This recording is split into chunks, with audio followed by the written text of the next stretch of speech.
Hey everyone, welcome back to episode 139 of the Laravel News Podcast. I am Jake Bennett, and with me, as always, is my wonderful and going into the cold weather, Mr. Dorinda Man, Aussie Man. Hello. Weather's turning a little bit cold down there, huh? We had some rain, but it hasn't really been cold yet. So Oh there's, yeah, you guys have more of like a monsoon sort of deal, right? yeah, I mean, it gets wet, but it doesn't really get too cold Not here, like at not like least. crazy. Okay. Yeah. All No, right, no, it fair doesn't enough. get, I mean, Fair enough. it's too cold for my taste, but I like it to be warm. So anything Yeah. cold is too cold for me. But yeah, it hasn't really been too cold yet. And we're not really, I think we're expecting either a late sort of winter or a not really cold winter this year. So we'll see what happens with that. But Hey, yeah. I wanna this is just totally random, but just for the sake of posterity, I want it to be known that the Suez Canal is being blocked right now. This is insane, right? I mean, this is the equivalent of like AWS being down for like a week straight. You know what I mean? I mean, Yeah. it's literally like everything is interrupted. I think they said, I can't remember, it's like $450 billion in international trade has It's been wild. lost or something like that. Like, kind of crazy, you know? Because Disaster you think recovery plans. yeah, they could go around, but if you think about any of that, the shipping that's being done that's perishable, any Oh, food right. stuff and things Sure. like That's a that good point. that's Yeah. stuck, that it can't really afford to turn around, go the other way. It's just impressive. And I saw there was a tweet thread that someone who had previously been a ship captain or something had said, as bad as the situation is that they had got the ship stuck in the canal, it was impressive that they had done little to no damage in doing so. So obviously something had gone wrong with the ship that had got it to become stuck, but they were able to save it such that they didn't damage the ship. They didn't really damage the canal or anything like that. So when it comes, all comes out in the wash and they make a Netflix movie about it in 2 or 3 years, then it'd be interesting to see what they make of it. Yeah, I think they said that it lost power, and so it just Mm. kinda drifted into Drifted. the corner there, so, Hmm. eh, wild. Anyway, hey, that's what's going on in our world today, but, welcome to the episode. Hey, we wanna give a quick shout out to our sponsor today, Scout APM, for sponsoring the show. We're gonna hear about them a little bit later, but in the meantime, we're gonna jump into the news, releases, packages, and tutorials. We've got a good deal of them today here, so we're gonna start right at the top with Laravel 8.33. So Laravel team released 8.33 with the ability to find a missing callback for resource routes, a string encryptor interface, and the latest changes in the 8.x branch. So this missing option for resource routes is a pretty cool one. So Lutta Mustache contributed a missing method to register a callback on resource routes that result in a 404. I'm not particularly fond of using resource routes, but some people are, right? So it's route colon colon resource. This is where it defines the get, the post, the patch, the delete, all that stuff for you in one route. And so what you can do now is you've got a fluent chained method that you can put onto the end of this route resource called missing. It accepts a closure, and then you can return whatever you want when you encounter a 404. So if if your request to your resource results in a 404, you can handle it in a custom way. So that's pretty cool. We've also got this string encryptor interface. Now I'm gonna do terrible with this name, Marco Aurelio Deliu, I I think, think that's pretty close. contributed a string encryptor interface for an encrypting and decrypting strings without serialization. So most people don't really need to worry about this, but the interface is just like string encryptor, encrypt string, decrypt string. I thought that there was also something about this that allowed us to encrypt or decrypt um, without having to use a package now, like on Eloquent or something like that, like to be able to encrypt and decrypt. Am I Yeah, thinking about something else, or is I this the think same thing? you are. No, no. So that was, I'm pretty sure it was JMac that had made that pull request so that you can just say that whatever, like using the casting system to say encrypted, Okay, and sure. Eloquent would handle that for you. I think this is just around creating a string Yeah, I encryptor interface such that you can bind the swap in interface your to the own. container Yeah, and swap in your own at runtime using the inversion of control container and things like that. yeah, interesting. Mm. Um, I also wanted to say that this guy, I dug into some of his stuff, and He's got a lot of really good stuff about Laravel and AWS. So he talks about using AWS KMS, which is Key Management System, with Laravel. So if you've ever had to go through the pain of an audit where they ask you, hey, when was the last time you rotated your AWS keys? You know the pain that is to Yeah. have to do that. So this gentleman talks about using the AWS Key Management System with your Laravel installation. And so he's got some really good stuff around that. He's got some other really good posts. So we'll link it up in the show notes. But he's a really talented developer for sure. Yeah. So hey, thanks a lot for the new encryptor interface, string encryptor interface. We also have now Matthew Boynes contributed a fix where logging out of other devices doesn't check the password. So it rehashes inadvertently changing the user's password. With this fix, the session guard will now check the password and throw an exception in a mismatch case. You can check out the pull request for more details if you're curious. Does that make sense? If you use that, no? Okay, so Taylor introduced with Jetstream or whatever, I believe, the idea to be able to monitor sessions that are for like Yeah. different devices, whatever, right? Mhm. So if you log out of another device, it doesn't check the password, apparently, is what it's saying. Right. Okay. So in order to log it out, it rehashes the password Mhm. and it inadvertently changes the user's password, he said, is Okay. the idea, right? So the session guard now checks the password and then throws an exception if it's a mismatch. So that's that. Okay. We also have a contribution from Tom Irons, who contributed the ability to have null database columns using the as array object and as collection casts. So Taylor mentioned this in his keynote at Laracon 2021. Previously, a nullable database column used with one of these casts would cause an undefined error when accessing an attribute. So now you can use a nullable column and still get the wonderful new casts of as array object and as collection without getting that error. So you can find that and all the other notes going along with this change in the show notes. That's 8.33. Mr. Dorinda, hit us up. 8.34. 8.34 added some new type assertions in the Fluent JSON API, a prohibited validation rule, some new event fake assertions, and some other changes. So first off, the user at Juno_Okio added an exclude path option in the route list command. So if you were to do the PHP artisan route list -- without -path flag to your route list command, this will now accept a comma separated list of route paths to exclude from the output. Some packages do add routes that you may, not care about. So if you're doing a route list, you might want to get rid of Telescope, or you might want to get rid of the Nova routes and just focus on your application specific routes. So that's definitely something that is of interest to me, because sometimes I know that the Telescope and Horizon and things like that, not only do they add a whole bunch of extra routes that aren't relevant to my application, but there's usually a lot of middleware and things like that attached to it. So just scrolls and scrolls and scrolls, particularly in a bigger Yeah, that's a screen, good point. in a bigger application. So it's good to be able to just exclude those things in there. So thanks to at Juno Okio for that one.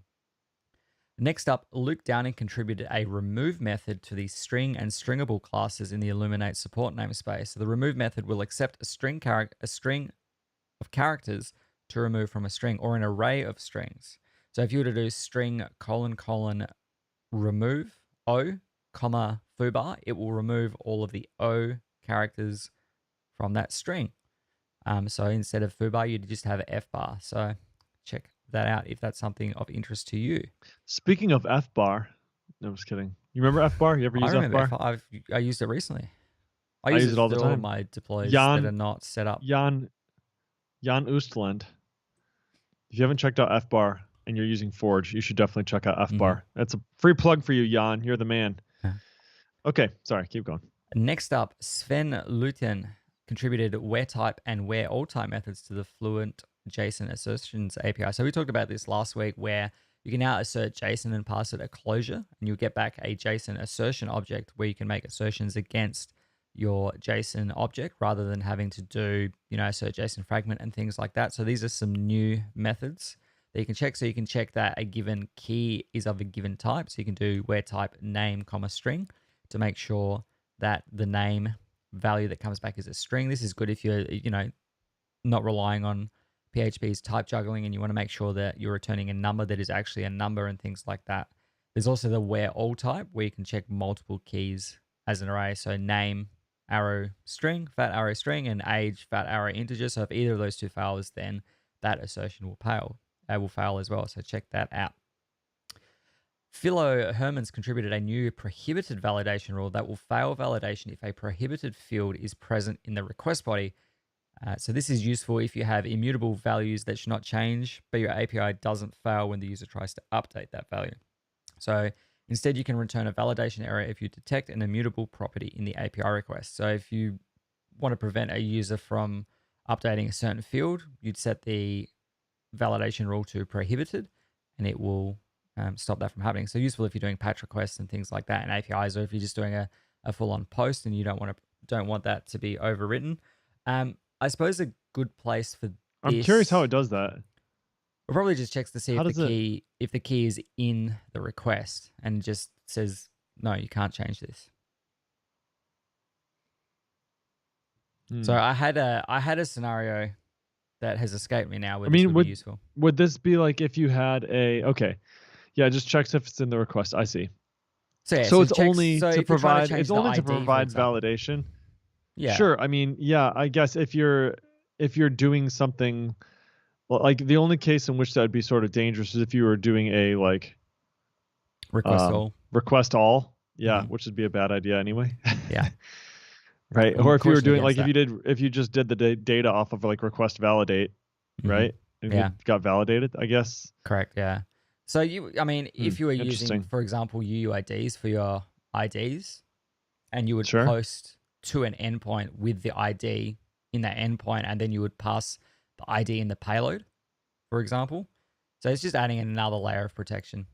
Naturally, we would, as you said, recommend don't do request all.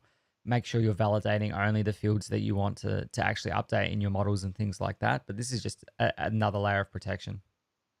Interesting. Fair enough.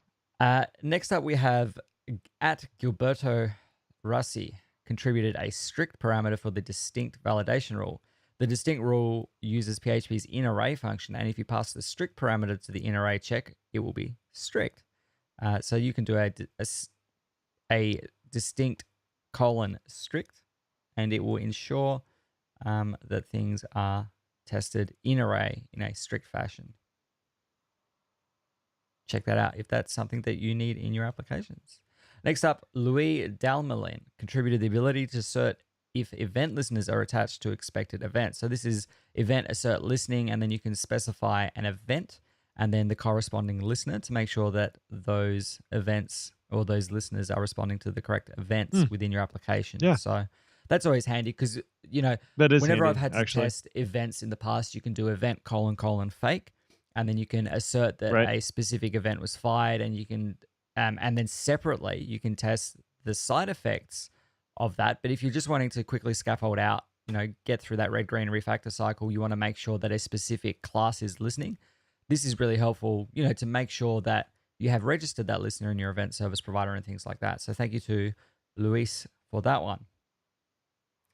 And last up, Joseph Silva contributed lazy and lazy by ID methods to the query builder, which will chunk results behind the scenes and return a single lazy collection of results. And documentation for the lazy method has also been added, I think, since this post was written. So definitely check that out if you are into lazy collections. Which this is a big deal, by the way. This one is because I think this is using.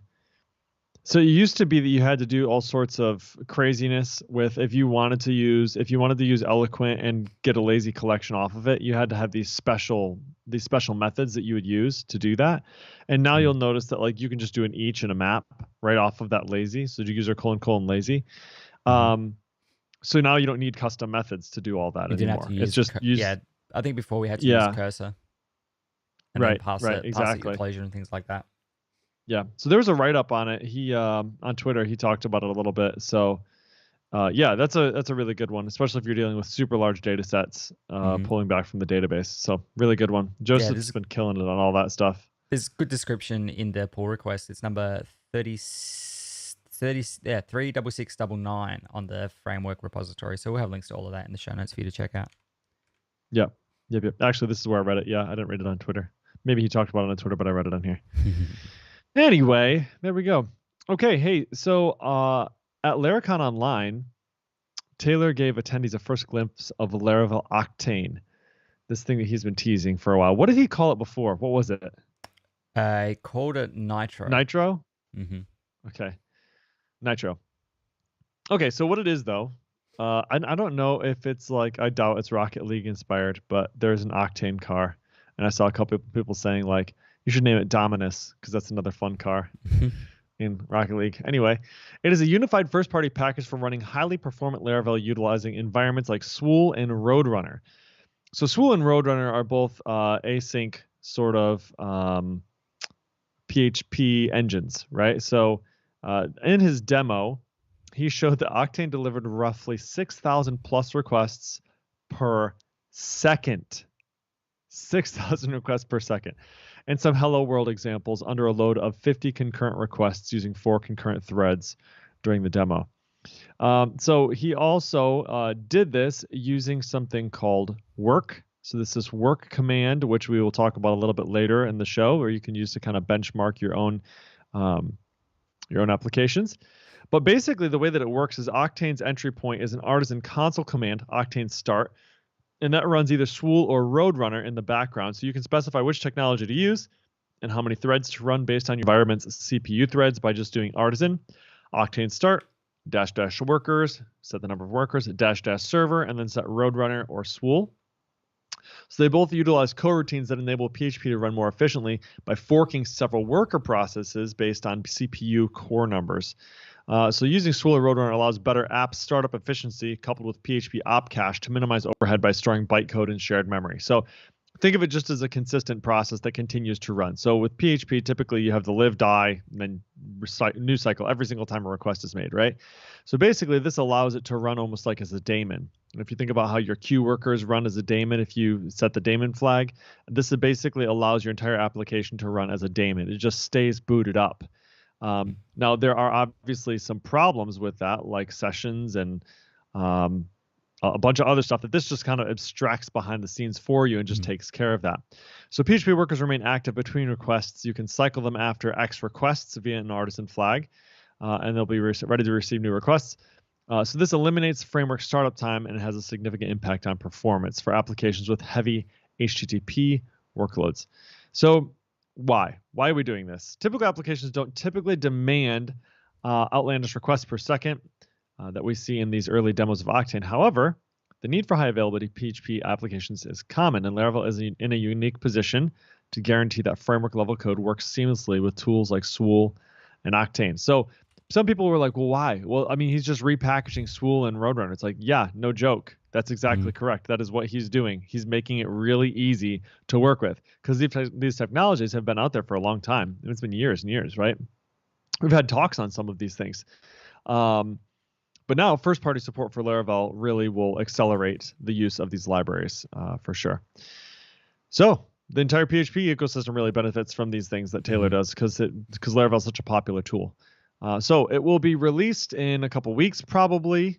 In the meantime, we've got some links to Roadrunner and Swool that you can take a look at to get up to date on what's going on with those. So there we go. Beautiful. That's Octane. It was yes, fun. yes. Next up, Tailwind CSS now has a just-in-time compiler. This was announced as a brand new feature using an experimental library that compiles all of your CSS on demand as you author your template files.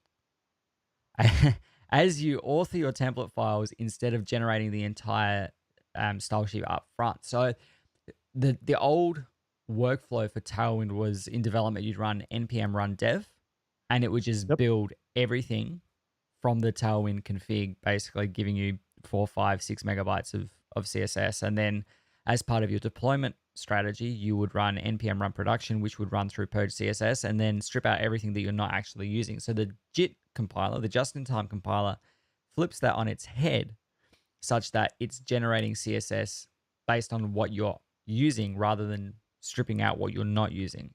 And this gives you the benefit of essentially watching all of your resource files as you're writing them, compiling the CSS, and we're talking, tens of milliseconds to do this.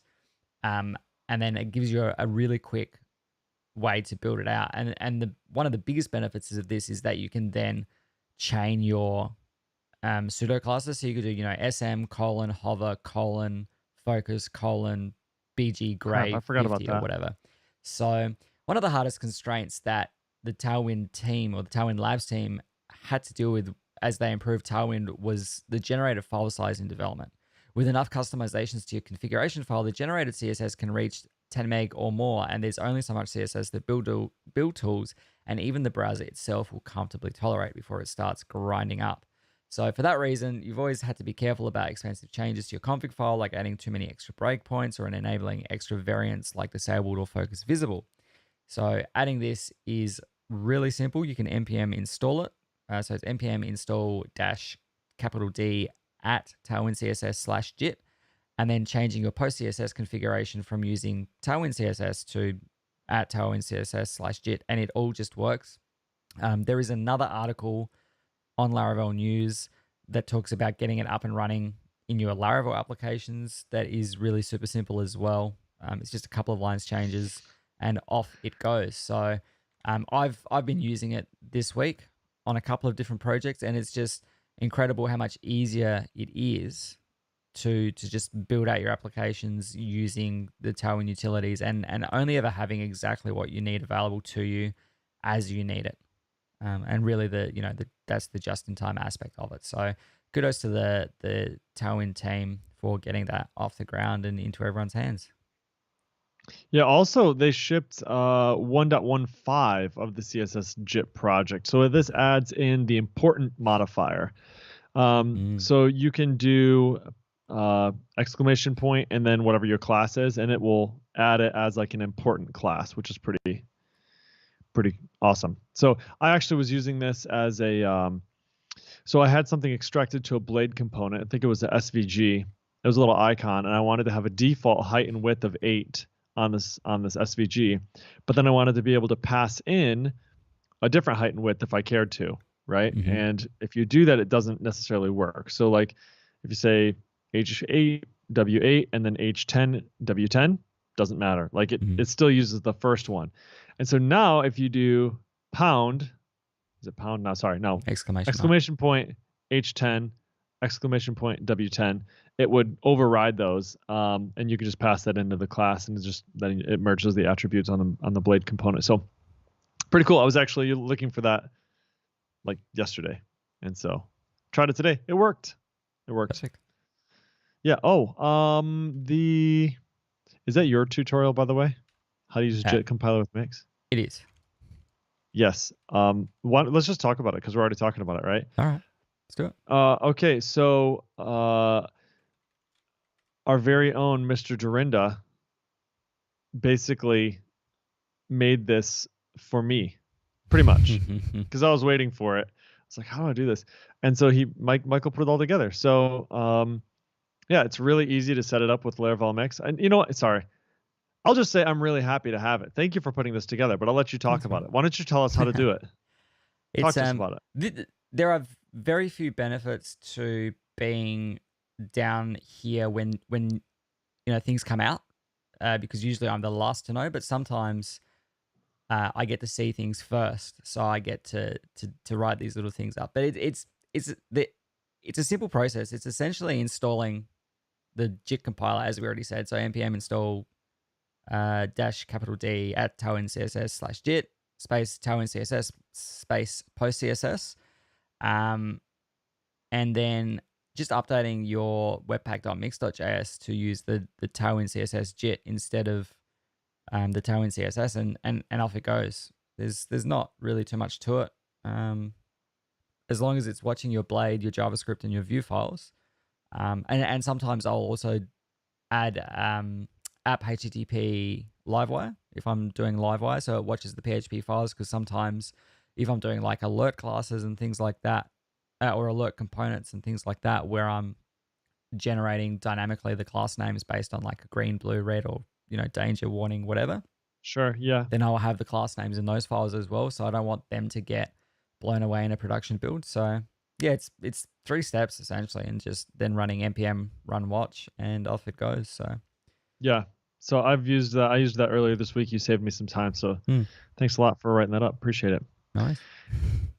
Hey, wanted to give a quick shout out to our sponsor, Scout APM. So Scout APM is Scout Application Performance Monitoring. That's what the APM stands for. So it's designed to help PHP developers quickly find and fix their performance issues without having to deal with a really heavy process running on your server at all times that's monitoring everything. They have a really developer-centric UI, and it helps you to trace logic that ties bottlenecks to your source code so you can quickly pinpoint and resolve performance abnormalities, things like N+1 queries or slow database queries or memory bloat. These are things that you will never see until your stuff is in production. So you can spend less time debugging, more time rebuilding, or more time building. That is the goal. They have real-time alerting, weekly digest emails, and you can rest easy at night knowing that Scout is on watch. You can give Scout a free try today for 14 days and experience firsthand why PHP developers are really enjoying using Scout. New startup plans pricing start at $39 a month. And for Laravel News listeners, Scout is going to donate $5 to the open source project of your choice when you deploy. You can learn more at scoutapm.com/Laravel News. Thanks, Scout. Alrighty, now we've got package time. Package time. We need like a little song for packages. Yeah? Packages. Michael, you should have Eli come in here and come up with a song. It probably has something to do with planets. He's singing Maybe. at the moment. It's just like the not good kind of singing. Not the good kind. It's the Is there crying. a bad kind of singing? There's the crying kind of singing. Gotcha. Okay, hey, well, I'm going to jump into this Laravel Eloquent Power Joins package. It sounds pretty awesome. If you have some experience using databases, it's very likely that at some point in your career as a developer, you have used a join. So joins are used for all sorts of different reasons: selecting data, joining other tables, limiting the matching of your query. So things like user has many posts, or post has many comments, or post morph many images. So on Laravel, using Eloquent, joining the post table would look something like user select users.star join posts on post.userid where it's equal to the user ID, right? So that's what it is. If you've used a join before, you know what I'm talking about.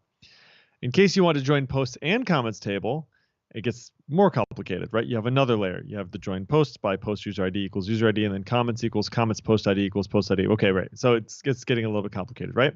So it's fine. We understand that. That's all good. But we already have all these relationships defined in our models, right? We're repeating the implementation details when we write these join statements. So instead of doing this, wouldn't it be cool if you could just do the following: user join relationship posts or user join relationships posts dot comments, like you would if you were doing sort of like with, right? I think that's how it works. I think you can do with and do a dot like that. Yeah. It's less code to read, and more importantly, it's easier code to read. So it also hides any implementation details on how your relationship works. So also, if your relationship changes, your joins are automatically updated. That's exactly what this package does, Eloquent Power Joins package. So this is by Kirschbaum Development. They've got a couple other packages out there that we've talked about on the show before. So they have joining polymorphic relationships. They have nested relationships. It works with all of them, by the way. Belongs to many, has many through, all of that stuff.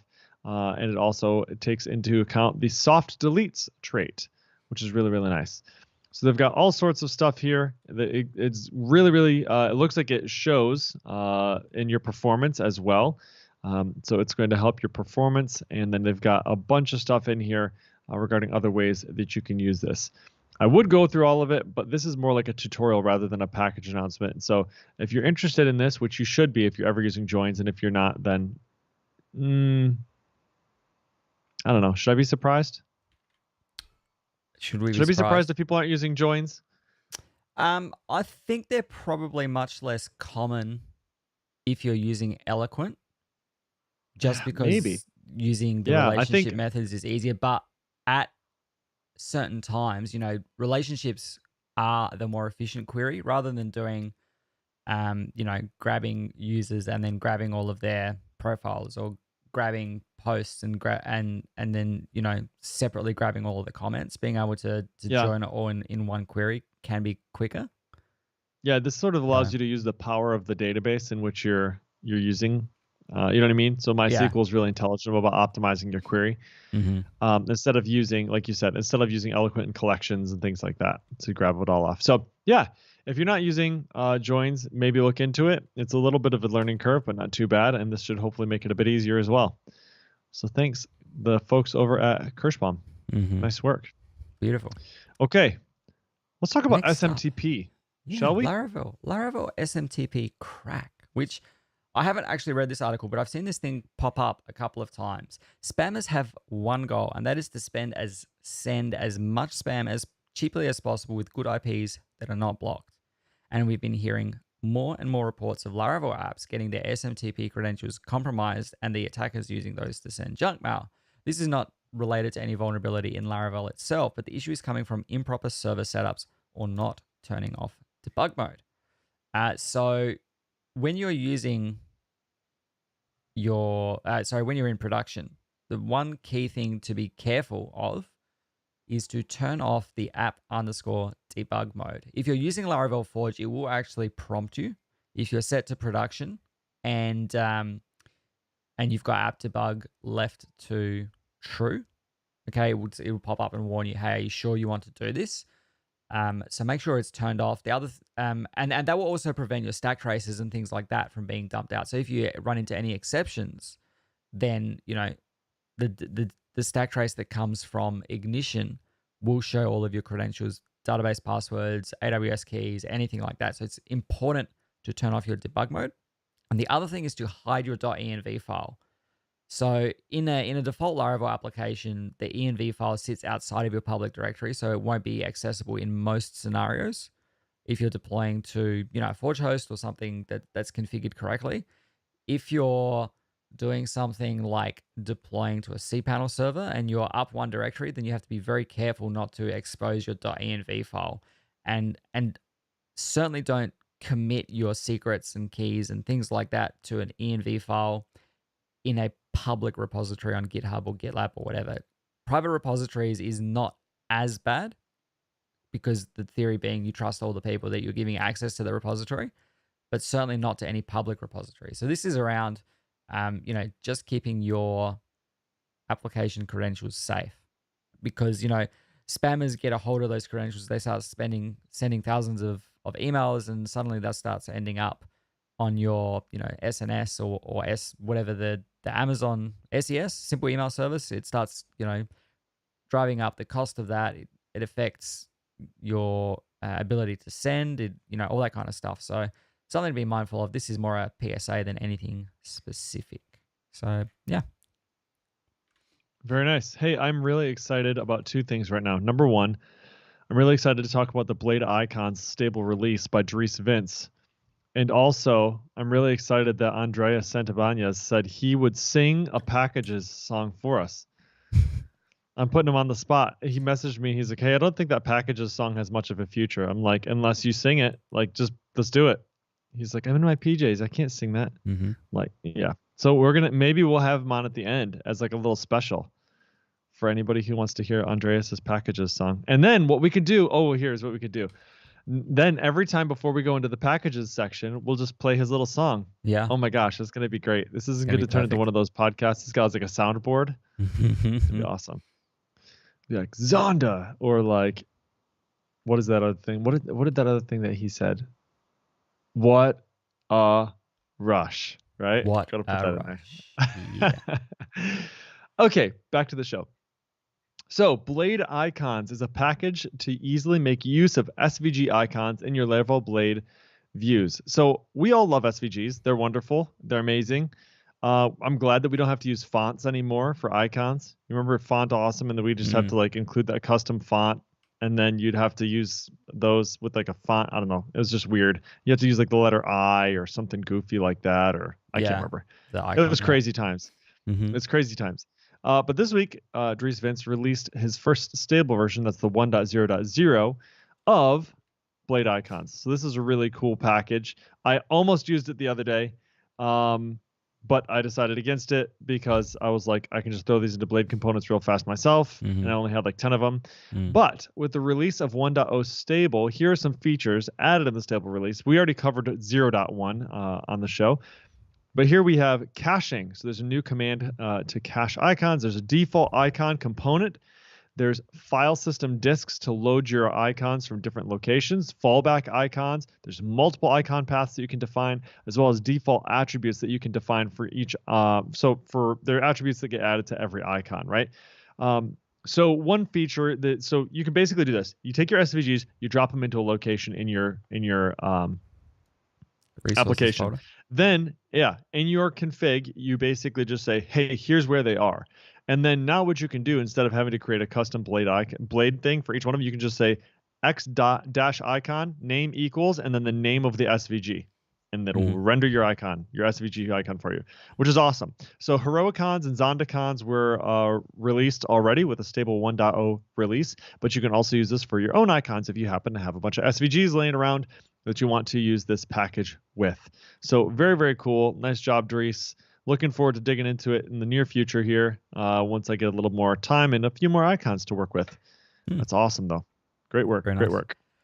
Okay. Next up, during Taylor's Laracon online talk on Laravel Octa, and he used both the Apache Bench utility and a tool named WRK, which is a modern HTTP benchmarking tool capable of generating significant load when run on a single multi-core CPU. It combines a multi-threaded design with scalable event notification systems such as ePOL and KQ. Neither of those things I know about, but basically this allows you to run a HTTP benchmark against an endpoint in your application, and just see what your application is capable of, see how long it's going to take to run there. Apache Bench, I think, was always a single thread, single core thing, so you could only throw so much traffic at your application, whereas the WRK, because it's multi-threaded and multi-core, you can certainly simulate a lot more traffic to determine load, to see what's going to bottleneck your application and things like that. So if you need to do some benchmark testing, check out the WRK command, which you can install by Homebrew. We'll have links to all of that in the show notes. Okay, we've got managing scheduled tasks through a dashboard. So Laravel Database Schedule is a package to schedule tasks through a UI dashboard without having to redeploy your application. So while you'll still need to write the scheduled task commands, once they've been created, you can use the provided schedule endpoint to configure the task's schedule. So the highlighted features are managing scheduled tasks via GUI, custom authentication logic for access to your dashboard, configurable parameters via the UI, before and after webhook endpoints, sending tasks output via email, and then you're able to see the command run history from the dashboard. So you can learn more about this package and get full installation instructions in the show notes. All right, on to the tutorials. We got a bunch of them. We're going to go quick. Michael's been told. Have you been told? I've been told. You've been summoned. I've been summoned. You've been summoned by the children. They're like, Daddy! Yeah. Daddy! So here is a right now. Quick tip using the Laravel from testing helper. So if you've ever done a post request using Laravel's HTTP test assertions and done an assertion to check redirects, so typically if you were to have a, say you go to a slash posts and you post from that endpoint, and at the end of that, because the validation has failed, you just have redirect back. Or sorry, not because the validation's failed, but because you've created that post, you then redirect back to /post. So you go redirect back. And without explicitly setting where you came from in your test, the previous URL session variable won't be set. And because we're simulating things, we're not actually, coming from a page, posting to a page, and then being redirected, that can fail. So using the from helper, so if you were to do this arrow acting as arrow from /post/edit, and then send your patch request to edit that post, you can make sure that you are then redirected back to the edit thing. So I mixed up my examples there from posts to users and backwards, but I hope you got the gist of it. And if you didn't, if you've ever run into this, you'll know exactly. Right, exactly. Yep. If you ever have like a validation error and have to redirect back, but you don't have a place that you're redirecting back from, it can be annoying, right? So in the test, it basically says, here's where you're coming from, and then you do your request and assert that you're redirected back. Okay. We've got 18 tips to optimize your database queries, and we're going to go through all of them. Just kidding. Number 1 is retrieving large data sets. Lots of options in there for how you could do that. Number 2 is selecting only the columns you need. Number 3 is using pluck. Number 4 is counting rows using a query instead of a collection. Number 5 is avoiding n+1s. Number 6 is eager loading nested relationships. 7 is do not load belongs to relationships if you just need its ID. 8 is avoid unnecessary queries. And the rest you can read about in the show notes. Mr. Barnes is going to be like, oh yeah, redirect people to the website. This is going to be great. There you go. All those sponsors are eating this up. They're loving this. Okay. We already talked about how to use Tailwind's JIT compiler with Laravel Mix. So now we have duplicate or clone a database record with Laravel. Yes, if you have ever needed to duplicate or clone a database record, Laravel provides a very handy function for this called replicate. This will take an eloquent model and make a copy so you can then make changes and save it. So if you were to find a post, you wanted to replicate it, and then you can update specific fields on it and then create a new post. This is useful, I suppose, if you're using a template. So if you have template records in your in your database and you want to use that to create a new record, and so if you're templating users with certain permissions or things like that, you can use the replicate method to do that quickly and easily. So definitely check that one out. Andre Heldar is the next dude that we're talking about here, who talked about how to migrate one database to another in your project using this package that he's got. So MigrateDB is a package. Did we really? Yep. We're finished. This is it. The end is here. Hey, also, Andre Heller, if you go to his GitHub, I was like, oh my word, this is like a senior citizen doing development. It's not. He says he's 32, but you should go look at his profile image. I think he did one of those like face swap things where it's like an old man thing. Anyway, It looks kind of creepy. Hey, everybody, this was episode 139 of the Laravel News Podcast. Thanks so much for listening. If you'd like to find show notes for this episode, you can find them at podcast.laravel-news.com/139. If you like the show, rate it up 5 stars in your podcatcher of choice would be very appreciated. Michael and myself are on Twitter at Michael Dorinda, at Jacob Bennett, or at Laravel News. Come talk to us if you have anything to say, nice or otherwise. And then at the end here, we've got Andreas Santabanez singing his package song, maybe or maybe not. We'll see. Until next time. We'll see you in 2 weeks, folks. See you. Bye.